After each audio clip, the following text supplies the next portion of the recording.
Hoje no Cartório Contemporâneo. Veja a palestra da 6ª Concarte da CNR e 23º Congresso da Anoreg Brasil. Conversamos com a doutora Ionara. Tudo isso e muito mais agora no Cartório Contemporâneo.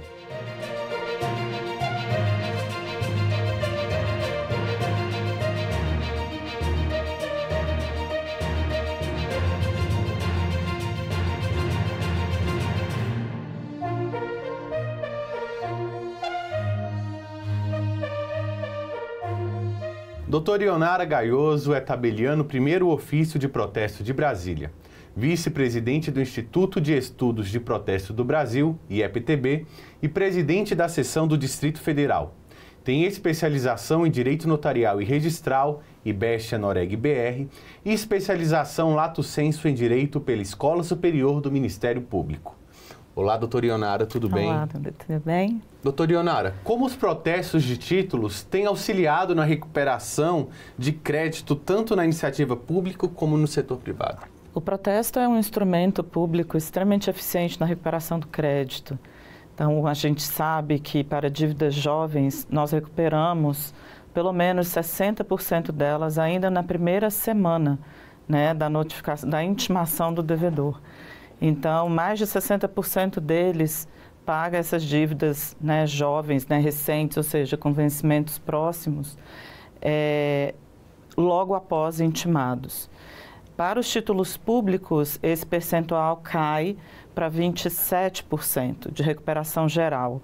Então, nós sabemos que se a gente pegar uma margem de 6 meses de apresentadas as certidões de dívida ativa protesto, o protesto recupera 28% em média, né, no Brasil, desses créditos públicos, o que é extraordinário. A gente está falando em praticamente 30 vezes mais eficiência do que a execução fiscal, por exemplo.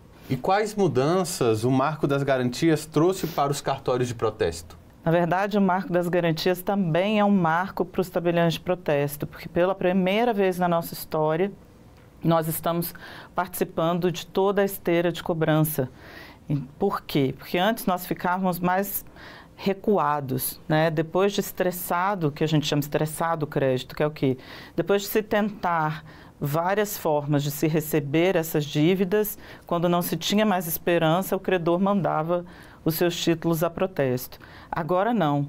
Com o Marco das Garantias, houve a inserção de alguns artigos na nossa lei do protesto, a 9492 de 97, e a partir dele, a partir de então, nós podemos fazer negociações previamente ao protesto e nós podemos também receber títulos, dívidas já protestadas, que é o que se chamou na lei de renegociação pós-protesto. O número de protestos aumentou no ano de 2023 e qual o perfil do devedor? Ele é o mesmo? Não, na verdade a gente teve sim um acréscimo do número de títulos, como se tivesse acontecido entre segundo semestre de 2022 e 2023, a recuperação dessa entrada, né, de títulos de trabalho para a gente na recuperação do crédito após a pandemia. Só que o perfil desse devedor mudou muito, né? O perfil desse crédito mudou muito. Antes, nós atuávamos mais no mercado privado, nas duplicatas mercantis. E agora, o maior número de títulos encaminhados a protesto tem sido de créditos públicos. O que é o protestinho? A gente chama de protestinho essa negociação prévia ao protesto trazida aí pelo Marco das Garantias, que significa o quê? A gente brinca que é um remédio que não vai matar o paciente. Então, antes, quando nós perguntávamos para os nossos clientes, para o usuário do serviço, o que ele não gostava no protesto, em sua maioria eles diziam que o protesto era gravoso demais. Ele trazia um efeito muito, muito sério, muito brutal para os devedores, que era abalar o seu crédito, né, no mercado. Então, a partir do protesto, esse devedor não pode, por exemplo, atualizar o cartão, o cheque especial, ele não consegue cartão de crédito ou renovar esse cartão de crédito. As empresas não podem participar de licitação, por exemplo. Ele não consegue pegar um financiamento, um empréstimo. Então, é realmente muito gravoso para chamá-lo a essa negociação, para chamá-lo a pagar esse débito. E aí, por vezes, esses credores diziam o seguinte: eu não posso fazer uso de um instrumento que vai me fazer perder o meu cliente. Ele vai ficar bravo comigo se eu já mandá-lo a protesto. Então, o protestinho vem para responder essa dor do mercado, trazendo uma ferramenta pública, segura, né, fiscalizada pelo Poder Judiciário, um serviço prestado por pessoas altamente especializadas, que não tem lado, né, nós não temos predileção pelo devedor ou pelo credor, nós temos predileção pela lei, pelo cumprimento da lei. Então, nós salvaguardamos os direitos dos dois lados, tanto do devedor quanto do credor. Isso ele já encontrava no protesto, mas agora ele pode encontrar nas negociações extrajudiciais anteriores ao protesto. A crise econômica foi um fator motivador para que mais empresas e órgãos públicos passassem a buscar o protesto como forma de recuperação de crédito? Hoje, praticamente todas as prefeituras do país buscam o protesto como solução alternativa, de novo, 30 vezes mais eficiente do que a execução fiscal, muitíssimo mais rápida do que as execuções fiscais, e isso é um movimento que nós acreditamos sem volta, né? Porque é uma questão de economia para o erário público. A economia não só na recuperação do crédito, como a economia nos instrumentos de cobrança desses tributos não pagos. O protesto ele é mais eficaz e célere que um processo de execução fiscal? Por quê? Extremamente. Porque ele é muito mais rápido, ele gera um abalo ao crédito, coisa que a execução fiscal não gera, né? E, enfim, nós somos mais eficientes para encontrar esse devedor também. Mesmo antes do protesto, na intimação, a gente tem mais instrumentos, nós temos formas mais modernas, agora, por exemplo, com a intimação eletrônica também, de encontrar esse devedor e avisar para ele que ele tem esse débito, porque na maior parte das vezes o contribuinte sequer sabe que o débito dele está em aberto, né? Muitas e muitas vezes a gente atende pessoas que não sabem que, por exemplo, a sua taxa de limpeza pública não foi paga junto com o IPTU, porque é uma taxinha ali junto no boleto do IPTU, e ela nem sabe que está em aberto. Às vezes são aluguéis que você tem e que você nem sabe que o seu locatário não está pagando o tributo. Enfim, tem uma série de questões que dificultam ao cidadão saber, ter ciência dessa dívida. E com o protesto, com a intimação pessoal desses devedores, eles tomam ciência e têm possibilidade maior de liquidar o seu débito com a Fazenda Pública. E pós-protesto ainda mais, porque aí ele, todas as vezes que precisar de um crédito ou que precisar movimentar uma conta bancária, né, atualizar a sua conta, o seu cartão de crédito, ele vai ter notícia do protesto em aberto e vai procurar seja o cartório, seja a Secretaria de Fazenda, enfim, ele vai procurar o credor para recuperar, para pagar o seu débito, para negociá-lo. Doutora Ionara, e existem títulos cuja recuperação de crédito é mais eficaz com o protesto? Na verdade, eu diria que todos são, né? Nós temos um índice de recuperação, assim, historicamente muito, muito relevante. Por quê? Exatamente por causa da eficiência. A eficiência tanto na comunicação a esse devedor de que, olha, você está devendo, tem alguém te cobrando, seja esse alguém um ente privado ou um ente público, como também o abalo que isso gera no crédito dele, que o chama a essa negociação. Os serviços eletrônicos e atividades digitais já são realidade nos cartórios brasileiros. Como a senhora avalia os serviços prestados pela Central Nacional de Serviços Eletrônicos dos tabeliães de protestos de título? A Semprot é uma central que nasceu em 2019, né? Enfim, nós tínhamos prazo para instalá-la, para fazê-la acontecer, né? Que foi trazido aí esse prazo pelo provimento 87 do CNJ. Em dezembro ela entra no ar, oferecendo ali no seu menu todos os serviços que são prestados pelos tabeliães de protesto do Brasil e tantos outros dessa própria Semprot, por exemplo, a pesquisa gratuita de se constar ou não protesto no documento, né, no CPF ou CNPJ consultado. E foi extraordinário porque foi vésperas aí da declaração aí de que a gente estaria em estado de pandemia. Então, a Semprote chega no momento em que toda a população brasileira precisa de serviços eletrônicos. E aí, os tabeliões de protesto já estavam prontos, né, para serem, de fato, 100% digitais. Nós já tínhamos uma certa interação, a gente já tinha uma plataforma onde a maioria de nós já se conectava, mas esse provimento do CNJ trouxe uma compulsoriedade para isso, ou seja, a partir de dezembro de 2019, todos os tabeliões de protesto são obrigados a se plugarem nessa plataforma e prestarem seus serviços por meio dela, né? Se comunicarem com ela, trazerem os seus dados para essa central divulgar para a população brasileira. Então, é uma central extremamente importante. Enfim, nós temos números bastante expressivos dos serviços prestados por ela, seja solicitação de certidões eletrônicas do país todo. Essa é a melhor para mim, né, o serviço mais útil, que é a consulta gratuita a protesto. Qualquer pessoa, qualquer um de nós pode acessar a Semprote e consultar se há ou não há protesto em qualquer CPF ou qualquer CNPJ. Essa informação é extremamente relevante no mundo dos negócios, né? E para nós, como um todo, será que eu estou protestado? Será que eu não estou? Antes você tinha que ligar para todos os cartórios de protesto da sua região. Agora não, você entra lá com um clique, coloca seu CPF e você vai saber se tem alguma coisa em aberto. Além disso, você pode enviar títulos a protesto por meio da Semprote. Essa negociação prévia, a renegociação de protesto, agora, em breve, estarão disponíveis na Semprote para qualquer pessoa, qualquer empresa.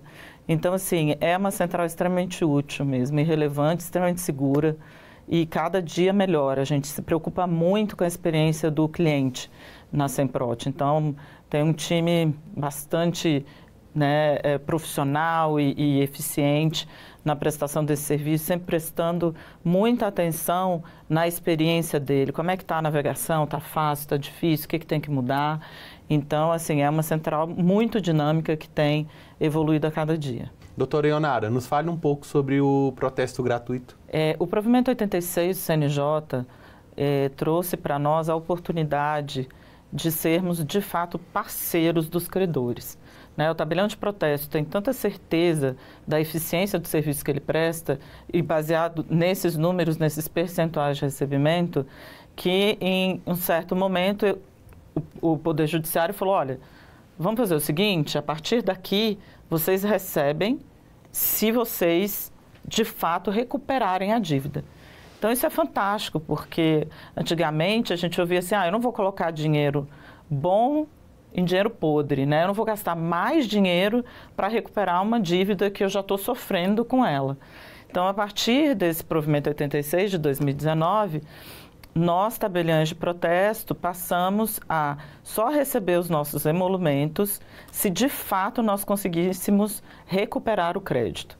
Isso vale em algumas hipóteses. A primeira delas, para qualquer pessoa, dívidas até 1 ano de vencidas. Por quê? Porque a gente sabe que o credor precisa ser célere na sua cobrança, ele precisa estar atento aos prazos, porque historicamente se sabe que uma dívida muito antiga, a chance de recebimento é baixíssima, né? Então, você tem que ser rápido se você quer recuperar seu crédito. Então, para qualquer espécie de título vencido até 1 ano, sim, você não paga os emolumentos do tabelião de protesto, você não paga o serviço de protesto antecipadamente. O credor só vai pagar se ele conseguir recuperar o seu crédito. Entes públicos, não importa o tempo da dívida, ele tem essa benesse aí do que a gente chama postergação do momento do pagamento dos emolumentos do cartório. Então, ele, independentemente se essa certidão de dívida ativa tem menos de 1 ano ou não, ele não vai pagar pelo serviço de protesto. Nós só recebemos quando nós recuperamos esse título público. Para entidades do sistema financeiro também, eles também têm essa benesse. Mas porque eles costumam ser extremamente céleres na sua cobrança, então a gente podia arriscar isso, tá? Então, essa é a suposta gratuidade, não é uma gratuidade de per si. Na verdade, mudar o momento de recebimento e atrelar esse momento de recebimento ao êxito, ao sucesso nessa cobrança. E quais os títulos podem ser protestados e como funciona a inclusão do protesto e o seu cancelamento? O protesto, na verdade, é de dívidas, né? Então, qualquer título, seja ele um título cambial, seja um documento de dívida, se ele dá notícia, se ele é formalmente perfeito, me indicando ali quem é o devedor, quem é o credor, qual o valor, a data de vencimento, a data de emissão daquele documento, se está claro, se ele está formalmente perfeito, que aquela dívida em dinheiro, né, uma dívida em pecúnia, se ela realmente existe ou ele está declarando ali a existência dela, a inadimplência do pagamento dessa dívida, pode ser protestado. Então, o que tem nesse rol? Cheques, duplicatas, notas promissórias, todo tipo de contrato, né, para pagamento em espécie, pagamento em pecúnia, enfim, sentenças judiciais, sentenças arbitrais, tudo isso, títulos públicos, né, as CDAs, multas, enfim, tudo isso pode ser protestado. Qual o passo a passo para poder fazer esse processo? A mais simples dela, mais digital, é pela Semprot, né? Ele loga e bem facilmente ele vai lá, proteste aqui, e ele vai seguir o passo a passo e encaminhar o seu título. Hoje tudo digital, tudo só imagem, a gente não precisa mais de papel, e isso só aconteceu em 2019 também, então, em 2020, né, com a pandemia, a gente teve provimento do CNJ nos autorizando a fazer tudo por meio digital, que foi um espetáculo de ganho para a gente.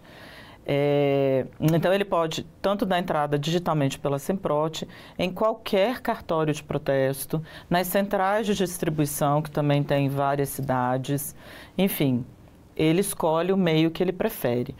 Para os grandes apresentantes, ou seja, aqueles credores que têm muitos títulos a serem protestados, nós temos um meio mais simples, mais rápido, ainda mais digital para esse encaminhamento dos títulos, que é por meio de convênio com o nosso Instituto de Protesto, seja ele local, né, uma das seccionais, seja com a nacional, e aí ele vai ter acesso a uma plataforma exclusiva, onde ele vai poder administrar, controlar, enfim, ter acesso a toda a movimentação dos seus títulos e mandá-los por lote. Então, ele não tem que ficar digitando título a título, ele manda tudo por lote. Todas as ordens que ele tem que fazer posteriores a esse encaminhamento, também tudo digital, retirada de protesto, cancelamento, tudo digital, tudo eletrônico. Agora, para o cidadão, para a empresa que não tem esse volume todo de títulos para serem recuperados, na nossa Semprot ele também pode fazer o que a gente chama de anuências eletrônicas. E é lá que faz o cadastro e o login também, tudo? Tudo lá. Então, essas anuências eletrônicas, elas são o quê? Carta de anuência é uma declaração do credor atestando que sim, já recebi essa dívida, ou já recuperei, enfim, já pode cancelar o protesto. Ele me autoriza o tabelião de protesto a cancelar o protesto. E antes da Semprot, ele tinha que fazer isso em papel timbrado, reconhecer firma, apresentar contrato social, procuração, enfim. Isso tudo existe ainda se ele quiser, se ele preferir essa forma, mas hoje tudo pode ser substituído pelo meio digital lá na Semprot. Ele entra e tanto dá a ordem de cancelamento, né, ele pode dar a ordem de cancelamento, já cancelar direto, pagando os emolumentos, como fazer a certidão, né, a carta de anuência e deixar disponível para o devedor dele procurar o cartório de protesto. E para ter acesso a todos esses serviços digitais dos cartórios de protesto do Brasil, basta acessar o nosso site www.pesquisaprotesto.com.br. Nessa pesquisa, protesto, nesse site, há um cadastro, só que ele é dispensado se as pessoas têm ou um certificado digital, a sua assinatura eletrônica, ou uma conta no .gov.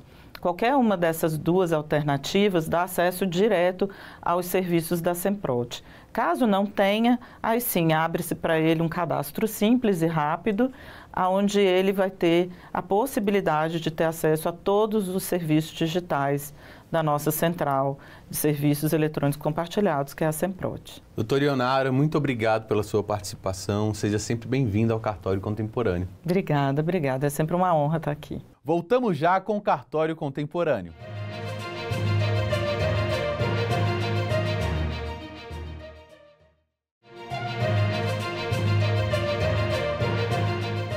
terceiro Cartório Talks discutiu sobre o impacto da nova Lei 14.711 de 2023 como marco legal das garantias. Veja. Esse assunto tão importante, a gente vai falar brevemente sobre o novo marco legal das garantias, a 14.711, que impactou em todas as atribuições, e a gente vai fazer um sobrevoo aqui com relação ao que está valendo já nas mudanças da prática notarial registral.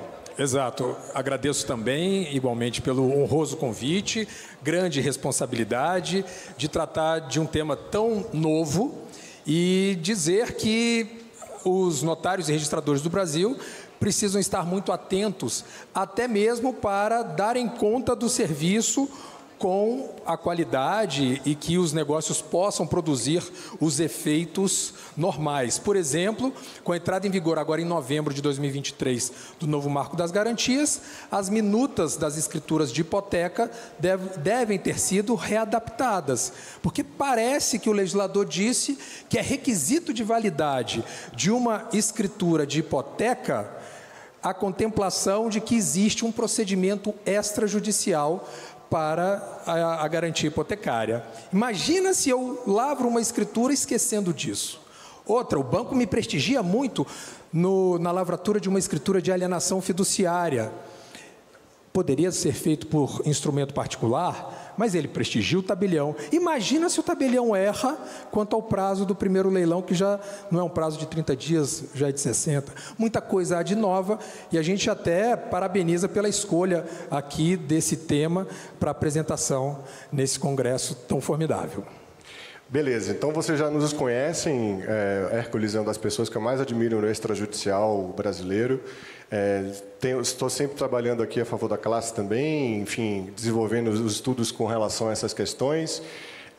Vamos fazer um panorama. Antes da gente entrar propriamente nas alterações, é importante destacar o trabalho hercúleo, em sua homenagem, que foi desenvolvido pela Patrícia Ferraz e pelo Flaviano Galhardo em 2020, 2021, que procuraram o governo federal e disseram: nós precisamos modernizar o sistema. E daquele conjunto de proposições que foram alicerçadas pelos registradores de imóveis, foi criado um grupo de trabalho com a construção civil, com o mercado financeiro, e no país a gente conseguiu ter um diálogo com grandes especialistas que gerou o PL 4188. E a outra parte virou a lei do SERP, da MP 1085. Então, esse panorama que nós tínhamos era para justamente colocar o registro de imóveis inicialmente, o RTD, e as outras atribuições passaram a participar por ocasião do Congresso, na ponta do que existe de mais moderno no mundo. Tem várias coisas que a gente conseguiu colocar na legislação por inspiração do direito francês, por boas práticas até do direito americano, como passou a ser a escrow account, e isso foi objeto de a gente conseguir alterar a legislação. E atenção, pessoal, qual é o grande mote? Fernanda tem um terreno aí de 10 milhões de reais. Esse terreno ele foi feito alienação fiduciária para construir a nova sede da Anoreg, porque ela podia ser garantidora, né? Essa garantia ela foi feita em cima de 2 milhões. E ela tinha ainda o potencial de uso do imóvel em 8 milhões. Pela legislação anterior, a Fernanda não poderia utilizar esse imóvel para outra operação de garantia. E agora ela consegue aumentar a garantia com a extensão da alienação fiduciária, o que a gente já consegue reproduzir aqui nos slides, ou também com uma alienação fiduciária superveniente a uma outra instituição. Atenção, essa alienação fiduciária superveniente não é uma alienação em segundo grau. Ela tem peculiaridades que são características de uma garantia que fica registrada na matrícula, esperando a outra se resolver para que, então, o credor fiduciário tenha aquele pleito. Mas não é de todo desnecessário, não é de todo condicionado a existência dessa alienação fiduciária. Atenção, quando a primeira alienação fiduciária for executada, o crédito dessa segunda vai ser incluído também. Por isso, há a utilidade de se fazerem alienações fiduciárias supervenientes. O Registro de Imóveis do Brasil já lançou uma nota técnica 04, orientando todos os delegatários nesses atos, inclusive a cobrança de emolumentos, Hércules. E é interessante que, neste caso, o registrador hoje no Brasil tem clareza de ideias de que é possível, sim, dar publicidade a um negócio jurídico subordinado à condição suspensiva. A grande angústia era, será que quando alguém transfere a titularidade de um bem? Vamos supor que eu venda o meu imóvel para o Germano e diga, Germano, estou vendendo o imóvel para você, mas você passa a ser proprietário quando Botafogo for campeão brasileiro. Algo que, enquanto ele não for campeão brasileiro, não há a transferência da titularidade. O imóvel continua com Hércules. Indaga-se. O oficial de registro de imóveis, ele daria publicidade no Folho Real a respeito desse negócio jurídico? O certo é que Germano pode praticar atos de conservação desse direito eventual. Artigo 130 do Código Civil.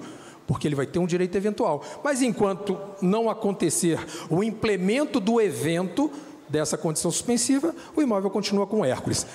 Quanto à alienação fiduciária da propriedade superveniente, sucede que ela também representa uma propriedade subordinada à condição suspensiva. É dizer, Hércules, ele é titular de um imóvel e alienou fiduciariamente o imóvel para o banco Chese. O banco é o proprietário resolúvel, Hércules tem a titularidade do direito real de aquisição e ponto. Só que quando ele emprestou, o banco bem sabia, o imóvel vale R$1 milhão, estou emprestando 800 mil para o Hércules por 30 anos, no decorrer desses anos, o Hércules, ele já vem pagando muito bem, quer dizer, o imóvel de 1 milhão, esse imóvel deve ser reajustado, deve estar valendo 1,5 milhão, e os outros credores passam a assediar o Hércules, porque ele tem uma garantia robusta e ele é bom pagador. Ora, o que o outro banco vai me assediar? Vai dizer, Hércules, eu sei que você está pagando para o banco Chese, deixa eu também te emprestar um dinheirinho, porque é tão bom emprestar dinheiro no Brasil, mas o que você pode me dar em garantia? Hércules, você vai me dar em garantia a propriedade superveniente. Então, é a alienação fiduciária da propriedade superveniente. Isso merece ser levado ao Folho Real? Muito, merece muito. E aqui o legislador disse, vai ser levado por meio de um registro, e caso o Hércules descumpra o pactuado com o Chese, a garantia inicial é toda para o Chese. E eu preciso saber qual é o valor da dívida, satisfazer o meu primeiro credor principal, para eventualmente deflagrar a indenização, alguma dívida, o pagamento para aquele segundo credor. O interessante é que, enquanto eu, Hércules, não quitar com o primeiro credor, aquele negócio jurídico que eu fiz com o segundo assediador, ele não produz eficácia, por mais que esteja na matrícula. Exato. De qualquer forma, o crédito fica garantido na execução da primeira. A alienação fiduciária, ela se cobra superveniente exatamente como a primeira alienação fiduciária, e é possível que o mesmo banco ele possa ter uma alienação fiduciária superveniente. É a situação, por exemplo, de uma alienação fiduciária feita e ele tem depois uma outra circunstância que foi dado a do segundo banco. Quando ele for fazer o terceiro registro, ele não pode fazer extensão da alienação fiduciária. Agora não se trata mais de inovação de registro, é uma averbação com valor econômico, e nesse caso ele teria que fazer um registro da alienação fiduciária, porque já tem superveniente, porque nós já temos uma segunda alienação fiduciária superveniente. Houve um robustecimento da alienação fiduciária.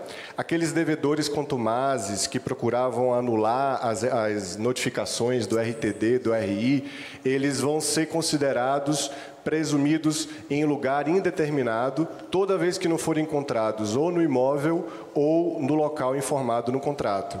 E isso vai ser possível a publicação do edital quando, após 3 vezes tentada a notificação, não foi encontrado o devedor.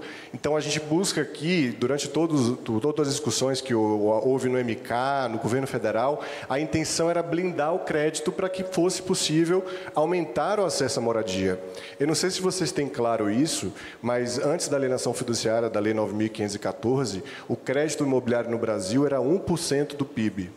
E era muito difícil a gente financiar imóvel. Todo mundo aqui, para a maioria, vivenciou isso. A alienação fiduciária foi responsável já pela expansão a cerca de 11% do PIB e hoje o cidadão brasileiro consegue ter acesso à moradia. É preciso proteger o crédito e, obviamente, proteger a segurança do registro imobiliário com essas alterações. Uma outra coisa interessante foi a inclusão da dívida condominial no saldo devedor da alienação fiduciária, acabando com aquela questão de que penhoras pudessem prejudicar a execução da alienação fiduciária. E se tudo der errado, o leilão e a alienação não poderão ser anulados, com uma extensão aqui da previsão do leilão judicial. E outro detalhe interessantíssimo que eu acredito que possa dizer seja o principal avanço dessa nova norma, é uma dor do mercado quando há uma frustração no segundo leilão. É certo dizer que o legislador prestigiou aqueles adquirentes e também a pessoa que recebe um financiamento para aquisição ou construção de imóvel residencial e aliena fiduciariamente o bem. Se ele não pagar, o credor vai intimá-lo para purgar a mora.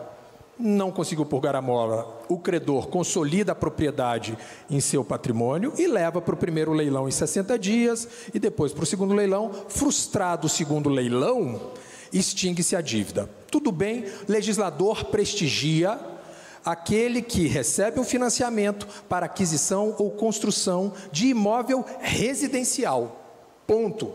Todos os outros tipos de financiamento, inclusive imóvel residencial adquirido em consórcio, a frustração no segundo leilão, ela não gera a extinção da dívida. Haverá um saldo remanescente que o credor poderá executar. Isso é sensacional, porque mostra qual é a função da norma, porque a norma deve proteger um certo devedor. Deve proteger o devedor titular de um imóvel residencial. Mas eu queria perguntar o seguinte, com relação a esse segundo leilão, qual é o piso para que o credor possa levar a segundo leilão e diz, a avaliação do imóvel do Hércules é de 1 milhão.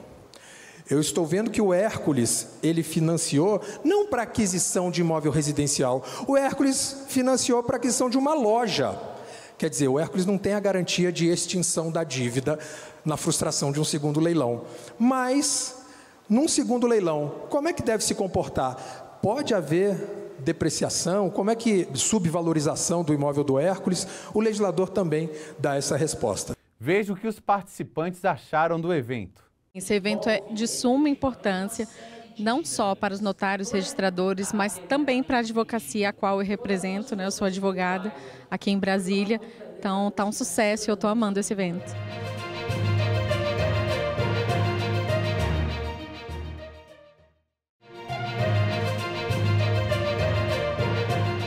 Voltamos com mais Concarte no Cartório Contemporâneo. Como é que é, Bernardo? O que o Hércules está colocando é que agora nós temos 2 tipos de alienação fiduciária. A alienação fiduciária para imóvel residencial e a alienação fiduciária para imóvel não residencial. E as regras elas já são diferentes. A lei previu que, no caso de AF não residencial, o credor ele pode aceitar um valor inferior à dívida no segundo lance, desde que equivalente a 50% do imóvel. Esse 50% do imóvel é a mesma regra para a execução de toda e qualquer de toda e qualquer hipoteca extrajudicial. Exato, e vem também do Código de Processo Civil sobre o preço vil. Eu não posso colocar, né, a leilão recebendo algo inferior à metade do valor de avaliação. Eu acredito que essa seja uma grande vantagem para o mercado e uma tranquilidade para dizer, não fazia sentido, por que os bens móveis dados em garantia não geravam a extinção da dívida na frustração de segundo leilão, né? E por que o bem imóvel possuía esse tipo de restrição. Ao mesmo tempo que o crédito estava sendo prejudicado com a circunstância de um credor empresarial fazia alienação fiduciária em 10 imóveis para garantir a dívida e começou a surgir jurisprudência dizendo que a alienação fiduciária primeira pagava o saldo pelo imóvel, quando na verdade existia ainda um saldo devedor. Essas alterações, elas são importantes serem compreendidas porque elas buscam dinamizar e elas, em relação ao procedimento, já têm eficácia imediata. Já são coisas que estão valendo com relação a possibilidades hoje que tem o credor, o executado e, logicamente, o registrador. Por fim, para a gente poder seguir aqui para a hipoteca, a gente tem a previsão de que poderá ser feita a execução conjunta de mais de uma alienação fiduciária. Além de dividir quem pode ser o garantidor, ademais do devedor, nós temos a possibilidade de uma única dívida com mais de uma alienação fiduciária ser iniciada a intimação una para as demais futuras execuções também, sem precisar repetir a intimação. Até porque o devedor, quanto mais, infelizmente, quando ele era notificado da primeira, ele nunca mais ia ser encontrado para a segunda, né? Então, esse era um problema. Hipótese de um devedor ter dado em garantia vários imóveis em diferentes circunscrições. É possível eu eleger o registro de imóveis de Mariana e informar na intimação de que eu estou ali com um crédito total referente a toda a dívida que teve como garantia vários imóveis. O legislador racionaliza, desburocratiza. Parece óbvio que isso tinha que acontecer desde sempre.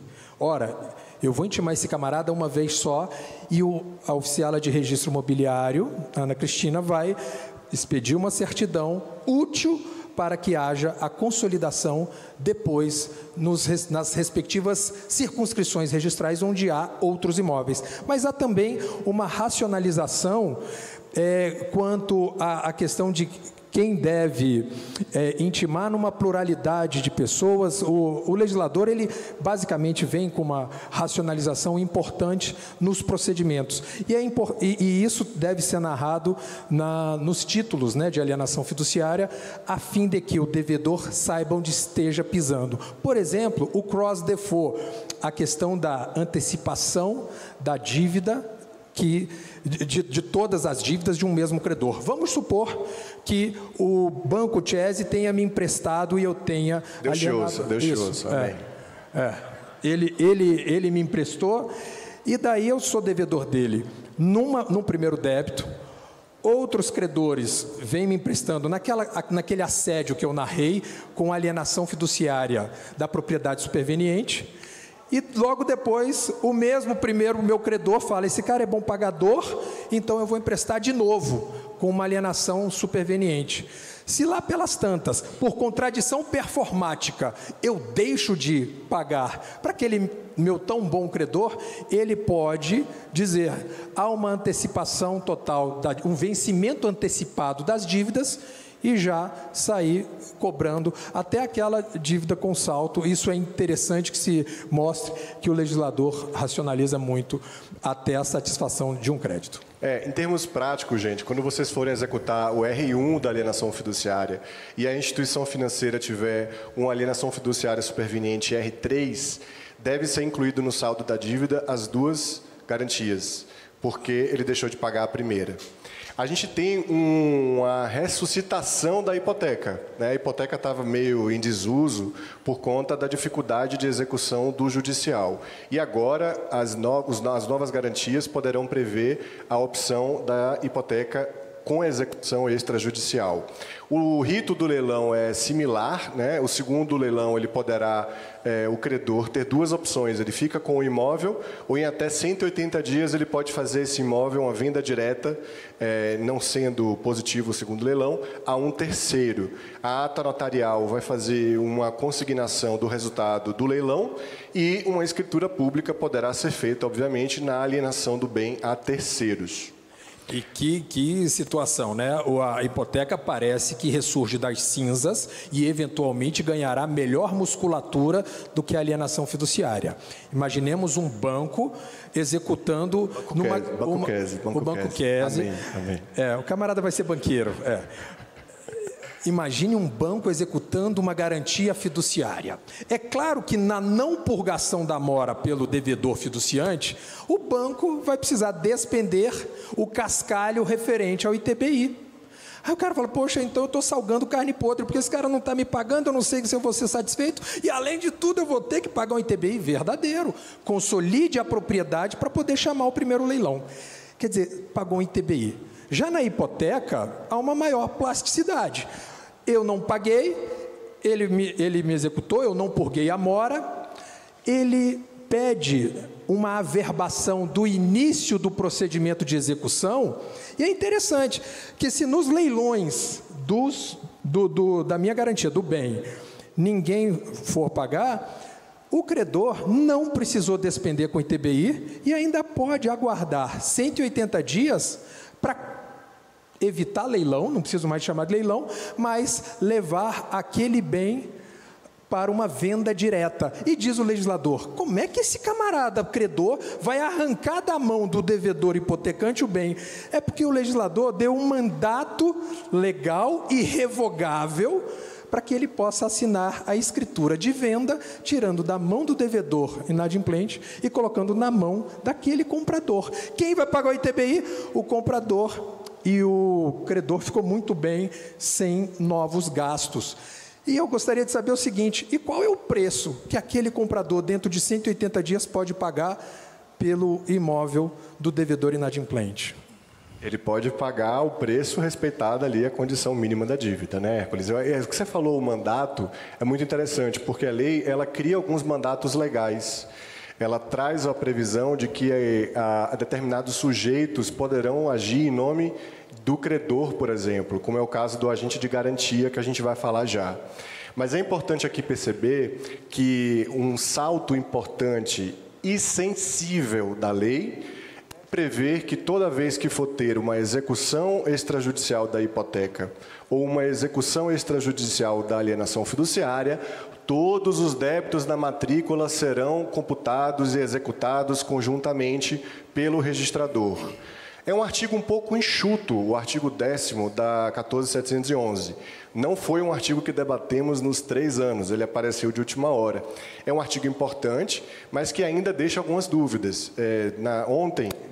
Anteontem, demos essa aula no curso da Enor, que a gente vai falar sobre isso já, da 14.711, com o Baltazar e o Pedro Bassalar. E aí a gente procurou fazer uma sugestão do que vai entrar nessa inclusão. Imaginem que o cartório de doutora Ellen tem uma alienação fiduciária, não residencial ou residencial, tem uma penhora trabalhista, tem uma penhora fiscal e tem uma indisponibilidade trabalhista e uma averbação premonitória, porque matrícula com emoção é com emoção mesmo, né? É isso. Então, quando essas coisas, vocês sabem que acontecem com frequência, infelizmente, do capitalismo entrar em insolvência. Nesse caso, será que a indisponibilidade vai ser incluída? Será que é uma garantia? Será que o devedor pode impugnar os cálculos do credor? Como é que funciona o processo de comunicação com o juízo e esse crédito que foi inscrito? A averbação premonitória tem natureza de garantia, Hércules? Isso, a averbação premonitória, em tese, não entraria, né, para a satisfação daquele eventual credor, né? Então, é interessante que o oficial de registro de imóveis agora terá que ter habilidade para a composição de um quadro geral de credores nesse procedimento extrajudicial de satisfação daqueles credores. Então, é algo bastante delicado e que vale a pena, né, um esforço para a compreensão e a formação de convicção. Acredito que o decisão, e da decisão do registrador cabe recurso para quem? Boa, repare. E aí, essa decisão tem um controle, suscitação, né? Eu tenho receio de que isso vá ser correto.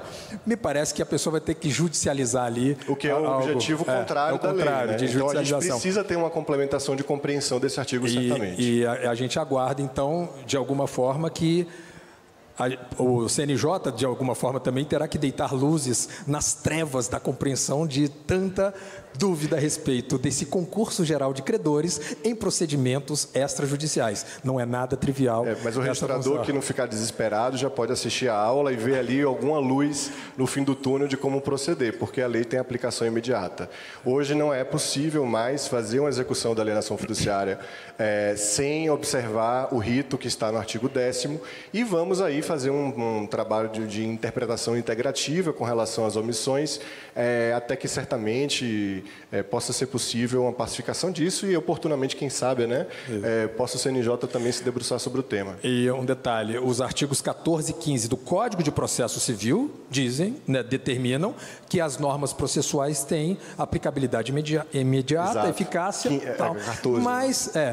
Mas, em relação à hipoteca, reparem, o legislador teve por opção dizer que aqueles negócios jurídicos em que não haja a cláusula explicitando a possibilidade deste procedimento extrajudicial, isso está no parágrafo 15 do artigo 9º da Lei 14.711 de 2023.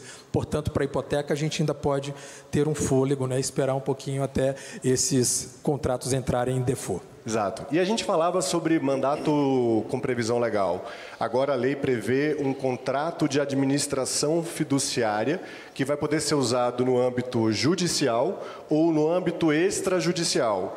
Esse contrato, ele elege um agente de garantia que, atenção, não é uma procuração. Ele vai requerer em nome próprio ao registro de imóveis a execução, ele vai realizar o leilão, ele ficará com os valores da execução e ele pagará ao credor e devolverá o valor ao devedor. É uma previsão ousada, acredito que deveria ter sido feita uma previsão, a gente estava até conversando sobre isso no Ibradim, por escritura pública também, Exato. Porque a gente sabe que infelizmente há muitas fraudes no Brasil e me preocupa até, Fernanda, um contrato fraudulento em que eu digo, eu sou o agente de garantia do Banco Safra, feito num tabelionato com a firma que não existe, e eu, basicamente, na minha advocacia, já vi muitas fraudes acontecerem, mas, enfim, está lá a previsão que será por contrato particular, e eu acho que isso sim deveria ser também por escritura, mas, de qualquer forma, fica aí a pecha ao registrador conferir a autenticidade desse documento, porque o agente de garantias pode muito.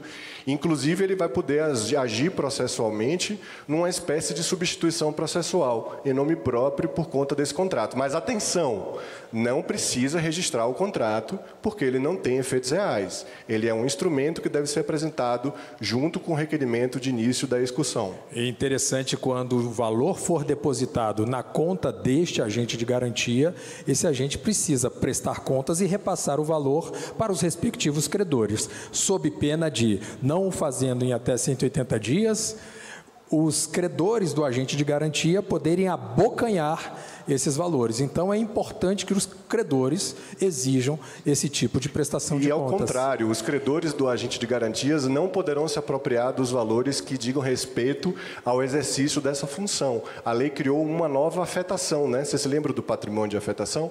Agora tem essa afetação.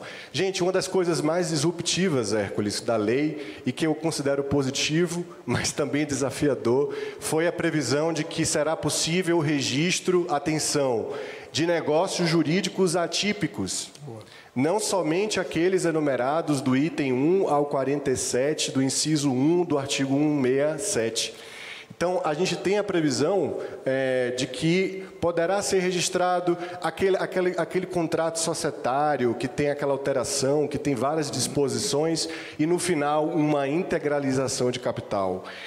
Não importa mais agora se é uma escritura de compra e venda com dação, com torna, ou a escritura de permuta com torna. O nome do instrumento particular, se for cabível, ou do público, porque isso continua a mesma regra, ele não é tão relevante para a qualificação registral. Deverá ser analisado o teor do documento e o que se faz do direito real. Obviamente que o registrador deve verificar quais são as questões que estão ali colocadas com relação aos seus impactos fiscais, né? No final do dia, precisa qualificar se é uma compra e venda, se é uma permuta, porque isso tem impactos fiscais. Então, foi um pezinho que colocou de um lado o Hércules e de outro continua a pecha do registrador de qualificar para enquadramento fiscal. Parece ser razoável essa inovação legislativa para poder padronizar comportamentos dos oficiais de registro de imóveis. Repare, eu lavro uma escritura de transação, transferência de imóvel decorrente da transação entre um devedor, transmitente, e um credor adquirente. Ora, a escritura foi de transação. Do lado de lá do ofício de registro de imóveis, vai falar, poxa, mas eu não estava lendo aqui no artigo 167.1 nenhum tipo de possibilidade para transação. Mas, desculpa, era transferência.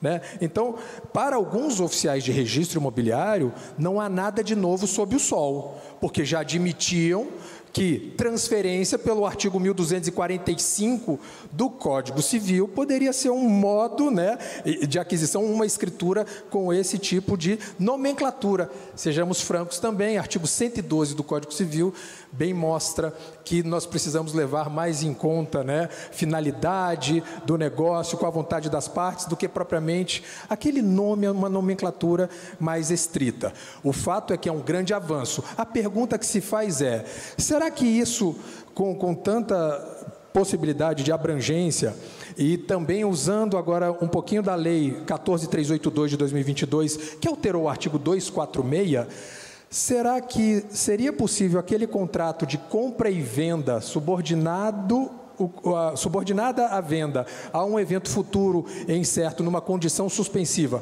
quando o Botafogo for campeão brasileiro, será que isso mereceria entrar no fólio real, eventualmente como uma averbação, ou seria por registro? Houve algo de novo em relação aos negócios jurídicos subordinados à condição suspensiva? A gente levanta a mão e diz, quanto à alienação fiduciária da propriedade superveniente, melzinho na chupeta. É claro que pode haver registro, mas e os outros atos?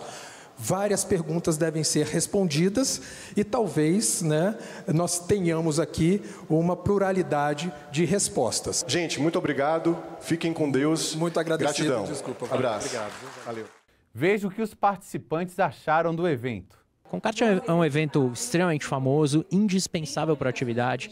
Eu acho que o diálogo entre todos os protagonistas da atividade extrajudicial, isso envolvendo especificamente notários e registradores, é muito importante, porque nós estamos efetivamente num momento de grande transição. São novas leis, novos provimentos, novos desafios, e dividir tudo isso e tentar achar soluções conjuntamente num evento nacional, cheio de grandes autoridades, pessoas especialistas na área, sem dúvida alguma, a contribuição ela é fantástica. Estou muito feliz de participar de um evento tão incrível como esse, cheio de registradores, notários, advogados, juízes, realmente um evento incrível em âmbito nacional. Esse foi o Cartório Contemporâneo. Eu sou Duda Meirelles e foi um prazer tê-los aqui comigo. Se você perdeu alguma parte ou gostaria de rever o programa, temos uma reprise toda segunda-feira, 19 horas, na TV Justiça ou no YouTube da Confederação dos Notários e Registradores. Te aguardo quinta-feira, 19 horas, na TV Justiça. Até lá!